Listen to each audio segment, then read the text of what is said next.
నమస్తే. వల్లభనేని వంశీ అరెస్ట్ గురించి ఇంతకుముందు నేను చేసినటువంటి వీడియో మీరు చూసే ఉంటారు. ఆ తదనంతరం జరిగినటువంటి పరిణామాల గురించి కూడా కొద్దిసేపు మీతో పాలు పంచుకుందామనే ఉద్దేశంతో ఈ వీడియో చేస్తున్నాను. ఇప్పుడైతే వల్లభనేని వంశీని ఉదయం 6 గంటలకు 7 గంటలకు అరెస్ట్ చేసి విజయవాడ తీసుకొచ్చి బహుశా ఇవాళ రాత్రి లోపు అంటే రేపు ఉదయం 6 గంటల లోపు కోర్టులో ప్రొడ్యూస్ చేస్తారు. పోలీస్ కస్టడీలో ప్రస్తుతం వల్లభనేని వంశీ ఉన్నాడు. ఆ వల్లభనేని వంశీని అడ్వకేట్స్ లీగల్ సహాయం చేసేందుకు అడ్వకేట్స్ని కలవనివ్వటం లేదు. అదేవిధంగా వారి కుటుంబ సభ్యులు వారి సతీమణి కలవడానికి ప్రయత్నం చేసిన పోలీసులు అడ్డుకుంటున్నారు. ఈ విషయాన్ని మేము డీజీపీ గారికి రిప్రజెంట్ చేద్దామని, ఎవరైతే ఎక్యూజ్డ్గా ఉండి అరెస్ట్ అయ్యాడో అతనికి కొన్ని హక్కులు ఉంటాయి, ఆయన కూడా న్యాయవాదులతో సంప్రదించి బెయిల్ కోసం ప్రయత్నం చేసుకునేటటువంటి సౌలభ్యం ఉంటుంది. కాబట్టి న్యాయవాదులన్నా కలవనివ్వండి, కుటుంబ సభ్యులన్నా కలవనివ్వండి అనే దానికి ఒక రిప్రజెంటేషన్ ఇద్దామనే ఉద్దేశంతో నేను, అలాగే ఎమ్మెల్సీ అప్పిరెడ్డి గారు, మొండితోక అరుణ్ కుమార్ గారు, మాజీ ఎమ్మెల్యే విష్ణు గారు, అదేవిధంగా అవినాష్ గారు, మేమందరం కలిసి డీజీపీ గారి దగ్గరికి వెళ్ళే ప్రయత్నం చేశాం. వెళ్ళే ముందు డీజీపీ గారు పిఏకి ఫోన్ కూడా చేశాం.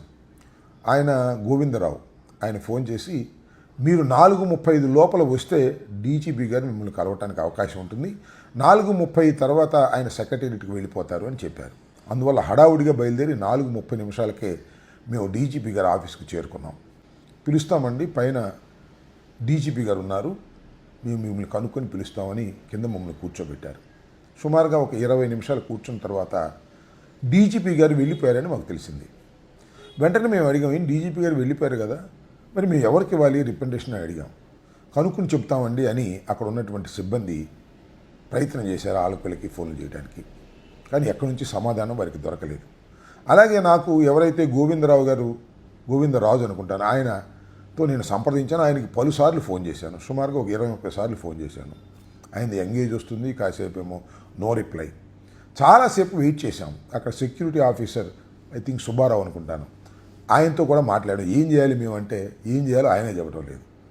సరే ఏంటి, మేము మాజీ శాసనసభ్యులు వచ్చాము, ప్రస్తుతం ఎమ్మెల్సీలు ఉన్నాం, నేను మాజీ మంత్రిని, ఒక రిప్రజెంటేషన్ తీసుకుని పోలీస్ హెడ్ క్వార్టర్కి మేము వచ్చి మేము ఇవ్వాలని ప్రయత్నం చేస్తే కనీసం రిప్రజెంటేషన్ కూడా తీసుకోవడానికి డీజీపీ గారు బిజీగా ఉన్నా ఎవరొకరికి ఎండార్స్ చేస్తే వారు తీసుకుంటారు కదా, ఏమిటి అన్యాయమని పలుమార్లు వారిని అడిగినా వారి దగ్గర నుంచి ఏం సమాధానం లేదు. పాపం లోయర్ ఆఫీసర్స్ కదా. సరే ఆ గోడ మీద అంటించొద్దామని మేము ప్రయత్నం చేస్తే అక్కడ అలా అంటించడానికి వీల్లేదని మాతో వాగ్వాదానికి దిగారు.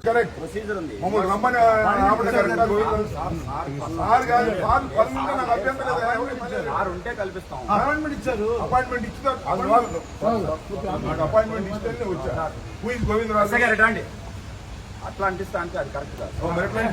ఏం చేయాలి సార్, రిప్రజెంటేషన్స్ మీకు తెలియదు కాదు, ఎక్కడైనా ఏ ఆఫీస్లో అయినా సరే దానికి చట్టంలో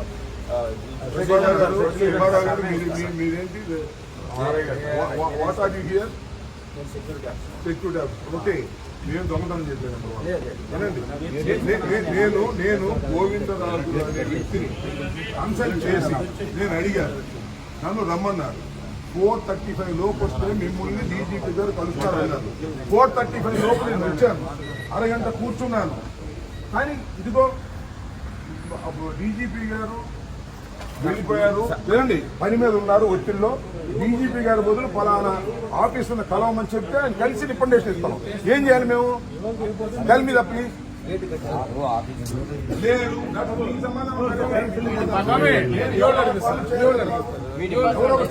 సరేలేండి, మేము మరి అపాయింట్మెంట్ తీసుకుని మేము వచ్చాం కదా, వచ్చినప్పుడు మమ్మల్ని గౌరవించాలి, రిప్రజెంటేషన్ తీసుకుని ఆ తర్వాత మీరు దాన్ని చెత్తబుట్టలో పడేస్తారో, చదువుకుని ధర్మంగా ఉంటే యాక్షన్ తీసుకుంటారో, that is left to the police. కానీ కనీసం రిప్రజెంటేషన్ కూడా తీసుకోకుండా అవమానపరిచేటటువంటి కార్యక్రమం డీజీపీ గారు హెడ్ క్వార్టర్లో, పోలీస్ హెడ్ క్వార్టర్లో, రాష్ట్రం మొత్తాన్ని కాపాడవలసినటువంటి పోలీస్, అది కూడా లా అండ్ ఆర్డర్ను కాపాడవలసినటువంటి హెడ్ క్వార్టర్లో ఆ విధంగా చేయటం, రెస్పాన్స్ లేకపోవటం ధర్మం కాదని అనిపించింది. చాలా బాధ కూడా కలిగింది. ఇవాళ ఫ్రెండ్లీ పోలీస్ అంటున్నారు. ఫ్రెండ్లీ పోలీస్ సంగతి దేవుడు ఎరుగు. కనీసం మాజీ మంత్రిగా ఉండి, ఎమ్మెల్యేలు ఉండి, మాజీ ఎమ్మెల్యేలు, మాజీ ఎమ్మెల్సీలు వెళితే కనీసం రిప్రజెంటేషన్ కూడా తీసుకోలేనటువంటి స్థితికి పోలీస్ హెడ్ క్వార్టర్లోనే ఇలా జరుగుతుందంటే లా అండ్ ఆర్డర్ ఎలా ఉంటుంది ఈ రాష్ట్రంలో అనేది నాకు అర్థం కావటం లేదు. దానిలో ఇంకొక విషయాన్ని కూడా నేను ఇక్కడ చెప్పదలుచుకున్నాను. హరీష్ కుమార్ గుప్తా గారు the senior most IPS officer, home సెక్రటరీగా కూడా చేశారు, అనేక బాధ్యతలు నిర్వహించారు. ఆయన ఆఫీస్కి వెళ్ళినప్పుడు మాకు ఈ విధంగా జరగటం చాలా బాధాకరం. ప్రజాస్వామ్యంలో ఇది సరైనటువంటి విధానం కాదని మనం చేస్తున్నాం. ఇదంతా చూస్తుంటే మాకేమనిపిస్తుందంటే police almost all colluded with the government. Government means party తెలుగుదేశంతో కొల్యూడ్ అయిపోయి మీరు ప్రవర్తన చేస్తున్నారు. వంశీ మీద అన్నెసరీ కేసుని మీరు రిజిస్టర్ చేశారు. అంతేకాదు ఇంకొక విషయాన్ని కూడా చెప్పాలనుకున్నాం. అబ్బాయి చౌదరి గారి మీద కూడా ఒక అన్నెసరీ కేసు పెట్టి ఆయన్ని కూడా అరెస్ట్ చేయాలనేటువంటి ప్రయత్నం జరుగుతుంది అనేది కూడా రెండో రిప్రజెంటేషన్ కూడా ఆయనకి ఇవ్వాలని ప్రయత్నం చేశాం. సరే అఫ్కోర్స్ ఆ రెండు రిప్రజెంటేషన్లు మేము వెళ్ళి మళ్ళీ తిరిగి వెనక్కి తెచ్చుకున్నాం అనుకోండి, వారు తీసుకోకపోవటం వల్ల. అబ్బాయి చౌదరి మీద కేసు ఏంటంటే దెందులూరు మాజీ శాసనసభ్యుడైనటువంటి అబ్బాయి చౌదరి గారు నిన్నేదో వివాహానికి వెళ్ళారు. ఆ వివాహంలో ఆయన కారుకి చింతమనేని ప్రభాకర్ గారి కారు అడ్డం వచ్చిందంట. అడ్డం వస్తే చూశారుగా మీరు ఎంత భయంకరంగా తిట్టాడు. ఆ డ్రైవర్ను పట్టుకొని పచ్చి బూతులు తిట్టాడు.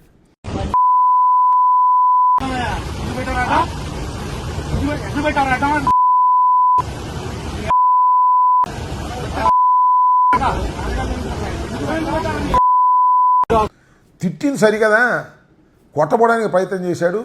ఇప్పుడు ఏం చేస్తున్నారంటే పోలీసులు కుమ్మక్కయ్యి అబ్బాయి చౌదరి మీద ఒక కేసు పెట్టాలి, అబ్బాయి చౌదరి మీద కేసు పెట్టి ఆయన అరెస్ట్ చేయాలనేటువంటి ప్రయత్నం చేస్తున్నారు. ఇది కూడా తప్పండి.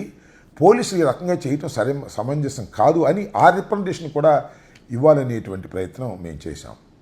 ఈ చింతమనేని ప్రభాకర్ గారు సరే మొన్నదాకా చాలా బాగా ఉన్నాడు 8 నెలలు, మళ్ళీ ఇప్పుడు ఆయన నిజస్వరూపాన్ని చూపించేటటువంటి కార్యక్రమం చేస్తున్నారు. పచ్చి బూతులు తిట్టి అబ్బాయి చౌదరి మీద ఇష్టం వచ్చినట్టుగా మాట్లాడుతున్నారు. తర్వాత నేను కూడా చూశాను ఒక వీడియో, ఈ మధ్య ప్రెస్ మీట్ పెట్టాడు. నేను అంత పచ్చిగా తిట్టడానికి గల కారణం ఏమిటో తెలుసా అని అడుగుతున్నాడు. పచ్చిగా బూతులు తిట్టడానికి కారణాలు ఏముంటాయి? మన సభ్యత సంస్కారానికి సంబంధించిన అంశం కదా. పైగా మీరు శాసనసభ్యులు, మొదటిసారి కూడా కాదు. ఈ రకంగా అగ్లీగా మీరు ప్రవర్తన చేసి రాజకీయ కక్షలతో మీ కారుకి ఆయన కారు అడ్డం వస్తే తీసేయమంటే తీసేస్తారు, లేకపోతే కాసేపు ఆగితే మీరు వెళ్ళిపోతారు.